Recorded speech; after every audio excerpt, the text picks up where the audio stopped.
합장하시겠습니다. 한 구절씩 따라하세요. 부처님의 위없는 가르침,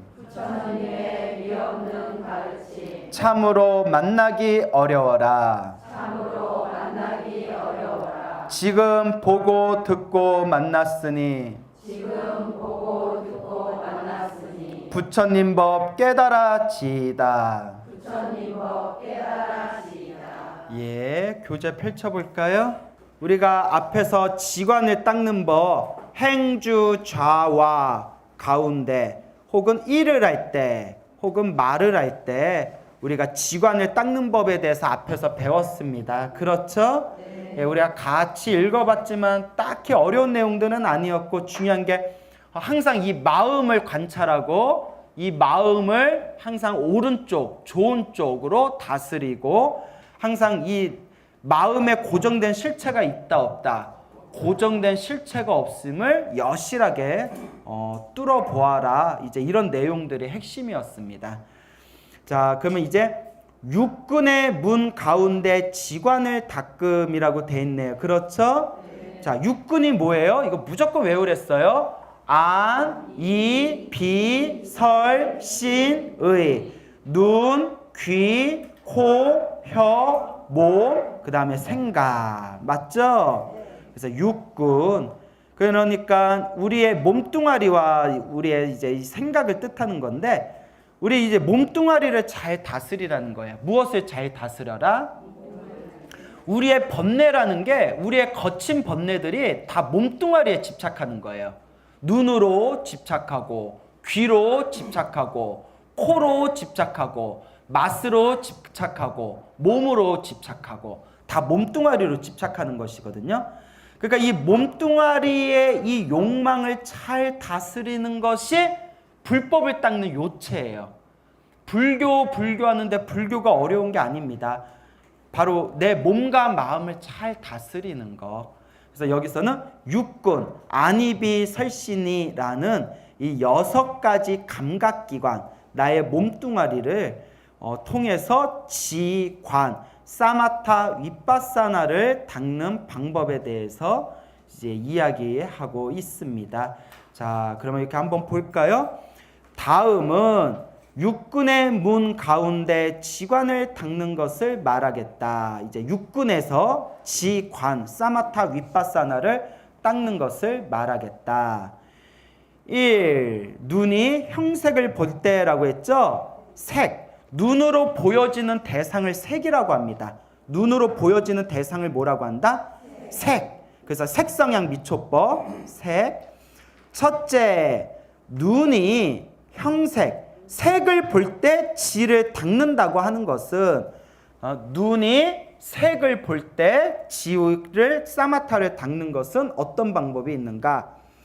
형색을 보는 때마다, 그러니까 눈으로 어떤 대상을 볼 때마다 마치 무엇과 같아서, 하늘의 달이 물에 비치면 그 물속에 비친 달은 정해진 실체가 있어요, 없어요? 실체가 없어요. 그림자잖아요. 달 그림자. 달 그림자는 실체가 없잖아요. 그러니까 보이긴 보이지만 물속의 달과 같이 무엇이 없다? 실체가 없다. 정해진, 고정된 실체가 없다. 앞에서 고정된 실체가 없습니다 라는 말 자주 했죠? 이게 공사상이라고 했죠? 고정되어진 실체가 없다. 만약 뜻에 맞는, 그러니까 내 마음에 쏙 드는 형색, 색을 보더라도 무엇과 무엇을 일으키지 않고, 탐욕과 애착을 일으키지 않고, 뜻에 맞지 않는 형색을 보더라도, 내 마음에 들지 않는 색을 보더라도 성을 내거나 번뇌를 일으키지 않으며, 뜻에 맞지 않는 것도 아니고 뜻에 맞는 것도 아닌 형색을 보더라도, 그러니까 이도저도 아닌 것을 보더라도 무명가, 무명은 번뇌의 다른 뜻이죠. 무명, 번뇌와 여러 가지 산란한 잡념, 망상, 산란한 생각, 잡념과 망상을 일으키지 않으면 이것을 뭐라고 한다? 지를 닦는다고 한다. 그러니까 우리가 내 마음에 쏙 드는 걸 보면 막 움켜쥐고 싶죠. 그게 집착이에요. 애착이에요. 그 내가 싫어하는 걸 보면 막 밀어내고 싶죠. 그게 이제 성이고 분노예요. 그래서 내 마음에 드는 걸 움켜쥐고 싶은 게 탐욕, 내 마음에 들지 않는 걸 밀어내고 싶은 게 성냄, 그리고 내가 무언가를 좋아한다, 좋아하지 않는다, 마음에 든다, 마음에 들지 않는다라는 그 모든 허망한 생각이 바로 뭐가 될까요? 어리석음. 그래서 탐진치 삼독이에요. 자, 그래서 여러분들 제일 좋아하는 남자 배우 누구예요? 왜 남편이 보고 있을까 말을 못 하시겠어요? 자, 우리가 요새 누가 유행인가? 박보검을 보았다. 박보검을 보고 저 남자 내가 갖고 싶어 이러면 무엇을 일으킨 거죠? 탐욕과 애착을 일으키는 거고. 뱀, 여러분 뱀 싫어하죠? 갑자기 뱀이 나타나면 성을 내거나 뭐 번뇌를 일으키게 되는 것도 이제 진심에 들어가는 거고.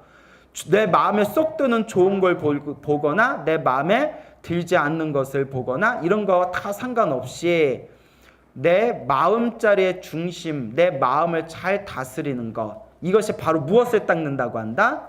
지를 닦는다고 한다. 지, 사마타를 닦는다고 한다. 참 이게 어렵죠? 예, 참 어렵습니다. 그래서 좋은 것을 보든 나쁜 것을 보든 항상 마음이 여여할 수 있다면 우리가 정말 이 세상에서 가장 행복한 존재가 되겠죠. 근데 우리 중생의 수준이 그렇지 못해요. 예.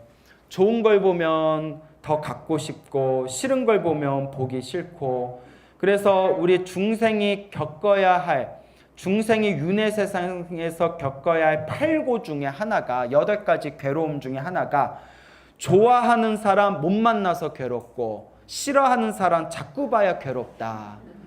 그 마음만, 좋다 싫다 그 마음만 톡 내려놓으면 되는데 돼요 안 돼요?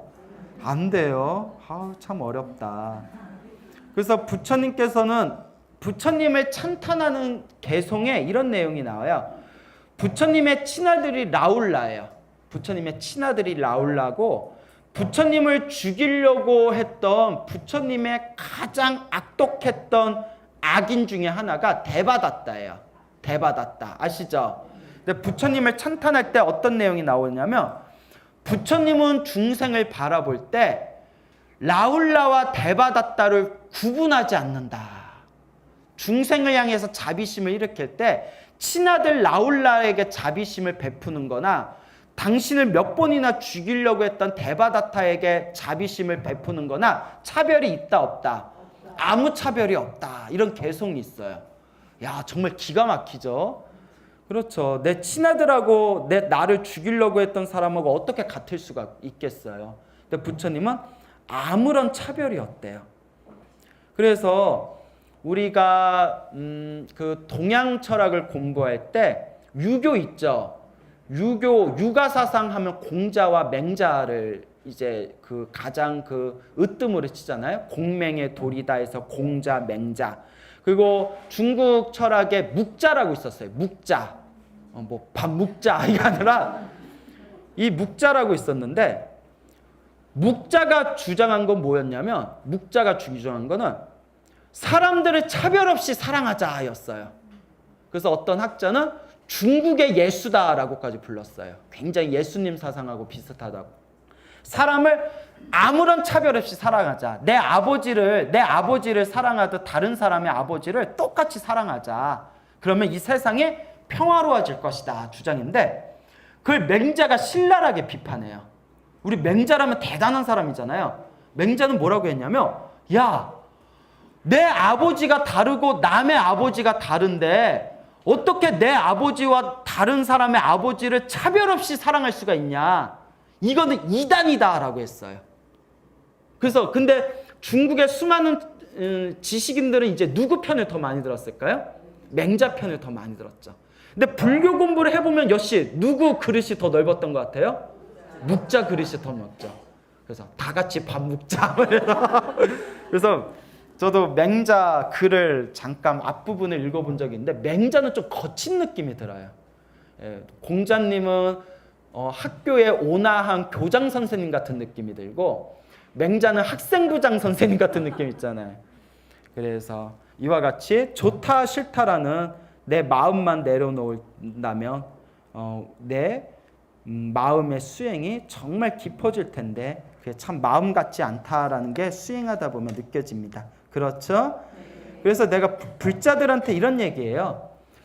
모든 중생을 차별 없이 사랑하지 못할 망정 민폐는 끼치지 말자. 뭐는 끼치지 말자? 예. 근데 이것도 쉬울까요? 어려울까요? 장난 아니에요. 내가 진짜 할 말 많은데 내가 참는다.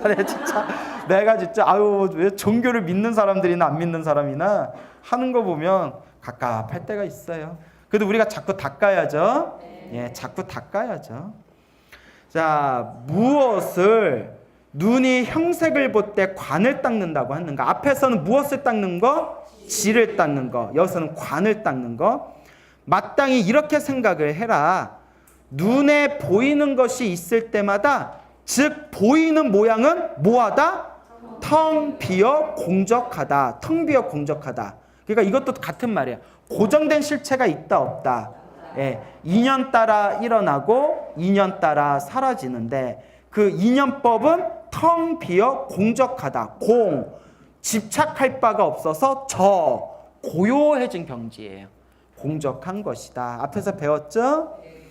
무슨 까닭인가? 저 앙근과 색진이, 앙근은 안입이 설신이를 육근이라고 한다고 했죠. 색진은 색성양 미초법을 뭐라고 한다고 했어요? 육진이라고 했죠. 그래서 육군 중에 안근, 색진은 육진 중에 색진을 뜻하는 거예요.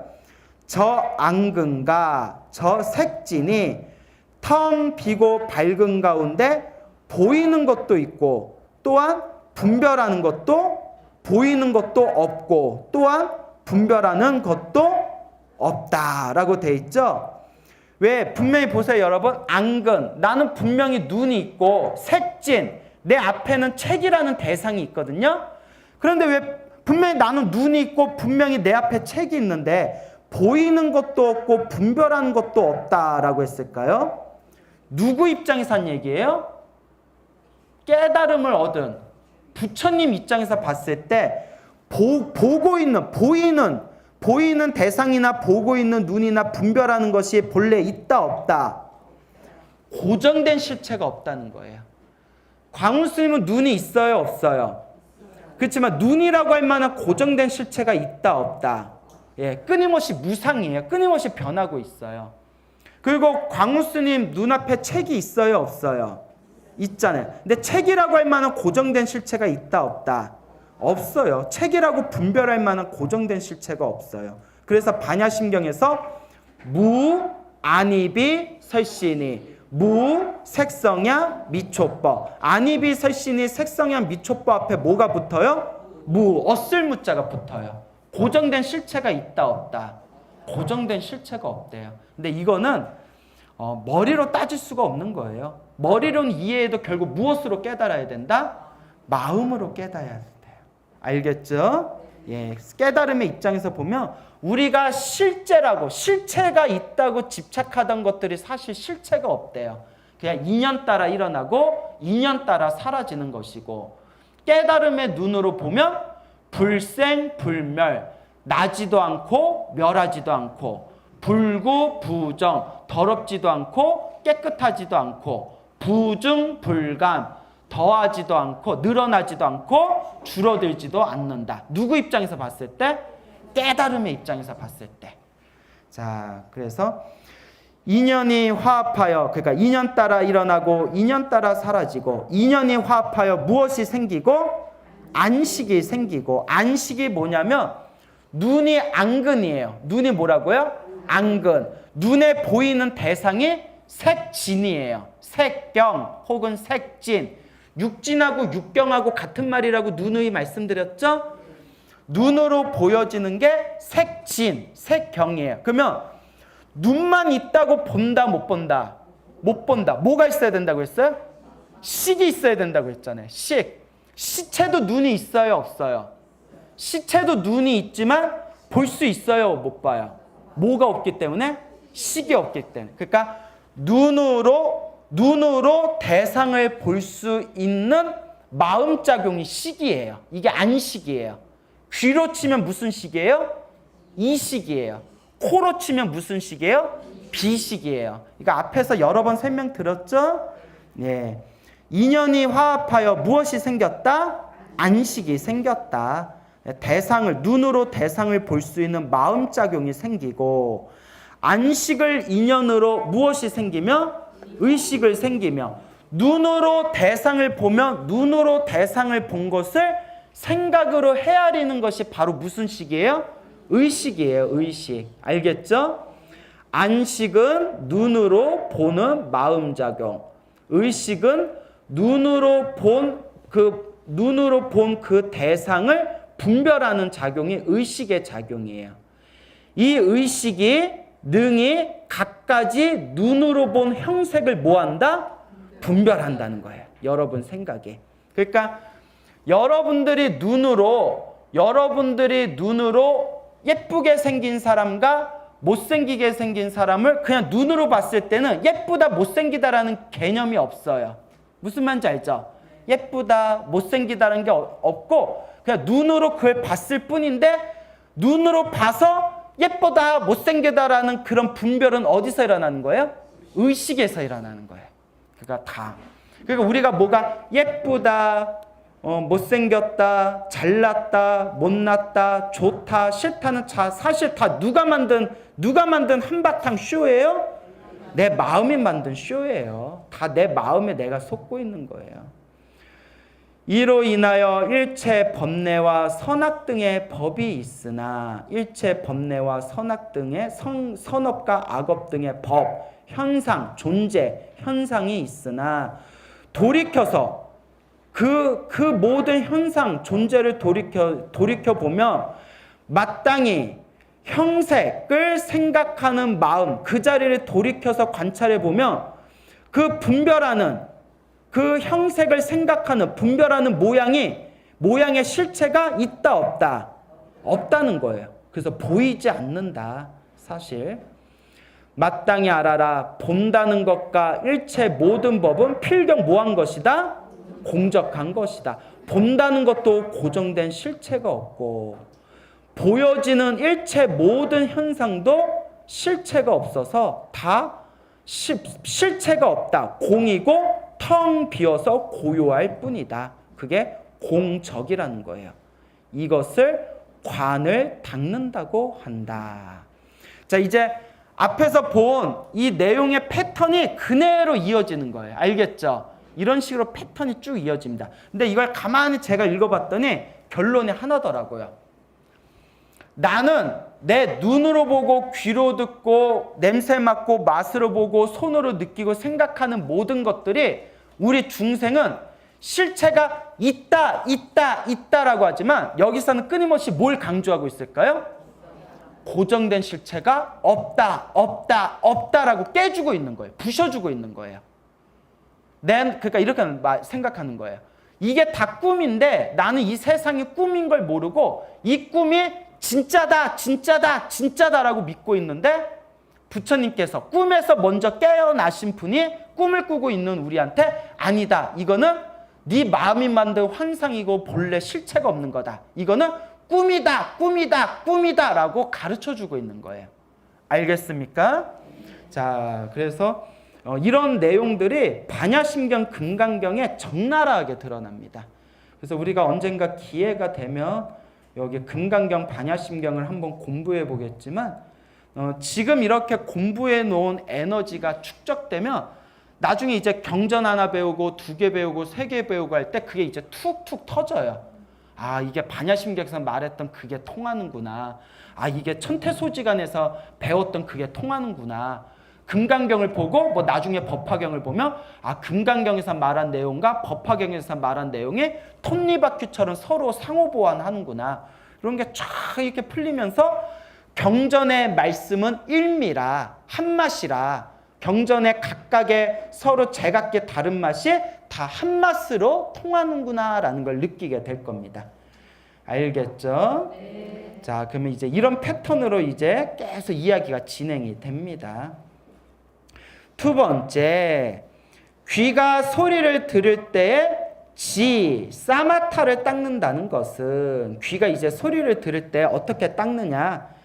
소리가 들릴 때마다 그 소리는 무엇 같아서? 예, 메아리라고 하면 더 정확해요. 메아리와 같아서. 메아리와 같아서. 메아리는 실체가 있어요, 없어요? 예, 메아리는 그냥 그림자, 빛이 있으면 그림자가 따라다니듯이 조건 따라 일어난 실체가 없는 하나의 현상이거든요. 메아리도 산에서 고함을 지르면 고함이라는 조건 따라서 일어난 하나의 현상일 뿐이지 실체가 있다 없다? 실체가 없다. 소리는 산울림과 같은 메아리와 같다고 알아라. 자, 만약 뜻에 맞는 소리를 듣더라도 무엇을 일으키지 않고 탐욕과 애착을 일으키지 않고. 근데 우리 아부 되게 좋아하잖아. 그죠? 예? 뜻에 맞지 않는 소리를 듣더라도 뭐하는 마음을 일으키지 않는다? 성내는 마음을 일으키지 않고. 뜻에 맞는 것도 아니고 맞지 않은 것도 아닌 소리를 듣더라도, 이도 아니고 저도 아닌 소리를 듣더라도 무엇을 일으키지 않는다? 분별심을 일으키지 않으면 이것을 지를 닦는다고 한다. 뜻에 맞는 소리를 들어서 탐욕과 애착을 일으키는 게 탐심이에요. 뭐라고요? 탐심, 탐욕이에요. 뜻에 맞지 않는 소리를 들을 때 화나는 마음이 생기면 뭐예요? 예, 진심이에요. 성냄, 진심. 이도 아니고 저도 아닌 어떤 소리를 듣더라도 분별심을 일으키지 않으면 이게 무엇이에요? 어리석음이에요. 어리석음. 그러니까 탐욕과 성냄과 어리석음을 일으키지 않는다라는 거예요. 그대로 탐진치 삼독의 소멸하는 자리를 이야기하고 있다는 것이 명확하게 드러나죠. 그러니까 우리가 다 귀에 달콤한 소리는 다 탐욕과 애착을 일으켜요. 일본에는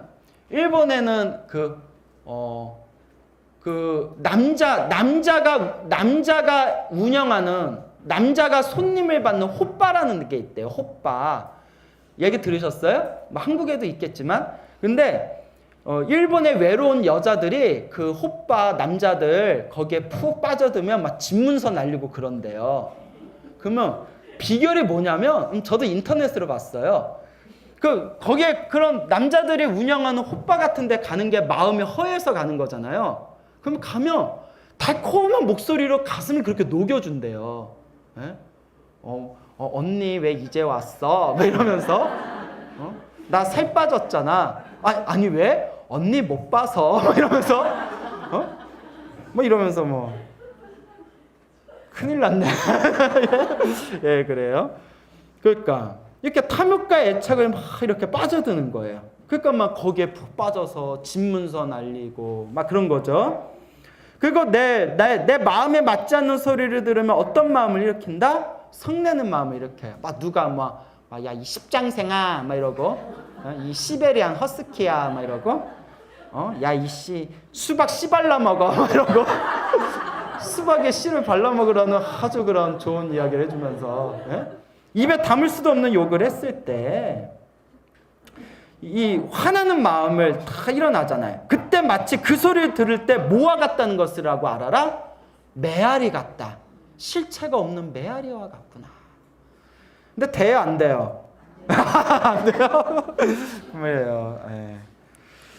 그래요. 그래서 이 소리에 속지 말아라라는 내용이 되겠네요. 그렇죠? 무엇을 소리를 들을 때 관을 닦는다고 하는가? 윗바사나 관을 닦는다고 하는가? 마땅히 이러한 생각을 하여야 한다. 소리를 들을 때마다 그것은 공하며, 공하다는 것은 무슨 뜻이라 했어요? 공이 고정된 실체가 없다. 공하며 있는 것이 아니고, 왜 있는 것이 아니라고 했어요? 고정된 실체가 아니라는 거예요. 다만 이근과 성지, 이근은 귀자예요. 귀로 들리는 대상을 뭐라고 한다고 했어요? 성이라고 했죠. 성진이 화합하여 무슨 식이 생긴다? 예, 앞에서 다 설명한 거예요. 이 식이 생기고 이 식으로 무엇이 또 생겨서? 의식, 분별하는 의식이 생겨서 강하게 분별이 일어난다. 이로 인하여 일체 법례와 모든 선악 등의 법이 있게 되니 따라서 이름하여 무엇이라고 부른다? 들음이라고 한다. 그러나 돌이켜서 그 소리를 듣고 있는 그 마음을 가만히 관찰하면 고정된 실체로서의 모습이 보인다, 보이지 않는다? 보이지 않는다. 다 나의 집착이다. 마땅히 알아라. 듣는다는 것과 모든 법은 필경 뭐한 것이다? 공적한 것이다. 고정된 실체가 없고 고요한 것이다. 이것을 윗바사나 관을 닦는다고 한다라고 돼 있네요. 그렇죠? 예. 자, 코가 냄새를 맡을 때, 세 번째, 코가 냄새를 맡을 때에 지를 닦는 것은 냄새를 맡을 때마다 그 냄새는 무엇처럼? 아지랭이처럼 고정된 실체가 없다고 아는 것이다.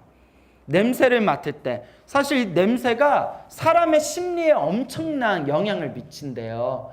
그래서 소개팅을 나갈 때에도 사람이 좋아할 만한 향을 뿌리면 소개팅 성공률이 확실하게 높아진대요. 그래서 이 냄새. 근데 누가 그런 얘기 하더라고요. 스님, 그런 거는 사실 의미가 없어요. 원빈 같은 사람이 향수 안 뿌리고 가는 거라. 예? 누구 같은 사람이 향수 잔뜩 뿌리고 가봐야 어차피 답은 정해져 있어요. 이런 얘기를 하더라고요. 그래서 근데 불교에서는 이번 생에 중생들이 보고 좋아하는 마음을 일으킬 정도로 잘생긴 외모를 얻는 것 자체가 전생의 성근공덕이래요. 전생의 선업의 힘이래요. 경전에 나옵니다. 그래서 부처님께서는 세상에 출현하실 때 과거 전생에 엄청난 복을 많이 지으셔서 엄청나게 복을 일부러 많이 닦으셔서 그 복의 힘으로 일부러 아주 이 시대에 잘생긴 모습으로 태어나신대요. 잘생긴 모습으로. 부처님은 그렇게 결정을 하고 태어나신대요. 그러니까 누가 질문을 던져요. 부처님은 아름답고 추한 것에 분별이 없으시다는데 그거 다 뻥이다. 그렇지 않고서야 어떻게 아름답다, 추하다라는 것에 집착하지 않으시는데 잘생긴 외모로 세상에 출현하시냐라고 했더니 이 용수보살이라는 분이 그거에 대해서 뭐라고 답변을 하냐면 그렇지 않다. 부처님은 아름답고 추한 것 자체에 부처님은 집착이 없지만 누가 집착하기 때문에? 중생들이 집착하기 때문에 이왕 부처님의 법을 전할 거면 사람들한테 널리 전할 거면 잘생긴 얼굴로 태어나는 게 유리하다, 못생긴 얼굴로 태어나는 게 유리하다. 그래서 부처님의 법을 널리 펴기 위해서 일부러 잘생긴 외모로 세상에 중생들을 위해서 태어나는 것이다 라는 내용이 나옵니다. 참 묘하죠? 근데 큰 스님들은 또 그러세요. 그거는 부처님 입장에서 이야기하는 거고 스님들이 수행할 때 너무 잘생기면 된다 안 된다? 절대 안 된대요. 수행하는데 방해된대요. 그래가지고 여기까지. 예, 그래요. 나무아미타불. 그래서 화를 많이 내면 경전에 화를 많이 내면 태어날 때마다 못생기게 태어난대요. 이제 찔리는 분 계십니까? 신경질을 잘 내거나 화를 잘 내는 사람들은 태어날 때마다 못생긴 외모로 태어난다라는 내용이 나오고요. 잘생긴 외모로 태어나고 싶으면 첫째, 화를 내지 말아라. 둘째, 부처님께 꽃공양을 올려라. 꽃공양 올리면 그걸로 이제 또 아름답게 태어나고. 세 번째, 절을 많이 해라. 부처님께 절을 많이 하면 아름다운 상호를 얻는데요. 그 다음에 네 번째, 부처님 법당이나 도량 청소를 깨끗이 해라. 부처님의 도량을 깨끗이 청소하면 태어날 때마다 좋은 몸, 아름다운 몸을 가지고 태어난대요. 그래서 저는 안 해요. 너무 잘생기게 태어나면 수행하는데 방해될까 봐. 근데 이렇게 얘기하면서 울컥거리죠? 자, 그래요. 그래서 자, 근데 이 향이라는 게 이렇게 우리의 심리에 엄청난 작용을 일으킵니다. 그렇죠? 만약 마음에 드는 좋은 향기를 맡더라도 탐욕과 애착을 일으키지 않으며 마음에 들지 않는 냄새를 맡더라도 성을 내거나 번뇌를 일으키지 않고 탐진치죠? 마음에 드는 것도 아니고 들지 않는 것도 아니 이도 아니고 저도 아니 향기를 맡더라도 어지러운 상념에 빠지지 않고 일으키지 않으면 이것을 무엇을 닦는다고 한다? 지를 닦는다고 한다.